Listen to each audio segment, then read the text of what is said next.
Esu Jurgita.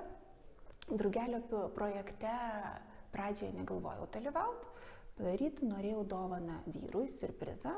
Padariau.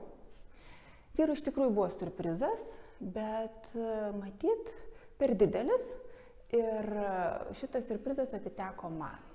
Reikėjo apsispręsti, arba iš vis siurprizo nebebus ir dovanos neliks, arba tame projekte dalyvausiu aš. Ir pagalvojau, kad tai turbūt bus tam tikras išbandymas man pačiai ir aš sudalyvavau.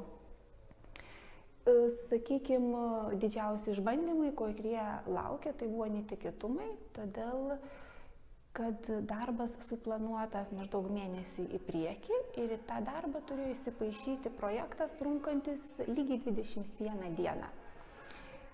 Tai buvo pakankamai sunku pradžioje, bet manyčiau geriausias jausmas geresnis ateina, kuo toliau, tuo geriau, todėl kad supranti, kiek tu gali, nors prieš tai net neįvertinai savęs, kiek tu galėjai padaryti.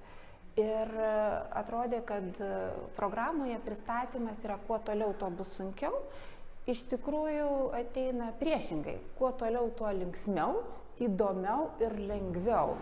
O tas turbūt lemia tai, kad tu sugebi pradėti jausti kaifą, malonumą nuo to, ką tu darai.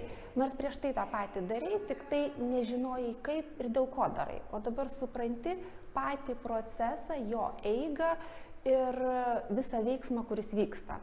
O socialinis projektas be galo duoda daug jėgų, inercijos ir keista, miegi 5 valandas į parą, o jautiesi gerai.